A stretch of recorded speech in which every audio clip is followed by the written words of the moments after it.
श्री गुरुदत्त राजमूर्ती ओवाळितो प्रेमे आरती ब्रह्मा विष्णु शंकराचा असे अवतार श्री गुरुचा कराया उद्धार जगाचा जाहला बाळ अत्रि ऋषीचा घरीला वेश असे यतीचा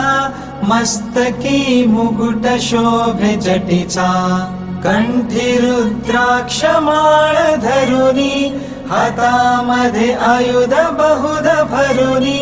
तेणे भक्तांचे क्लेश हरुनी त्यासी करुनी नमन अग शमन होईल रिपु दमन गमन असे त्रैलोक्यावरती ओवाळितो प्रेमे आरती श्री गुरुदत्त राजमूर्ती ओवाळितो प्रेमे आरती।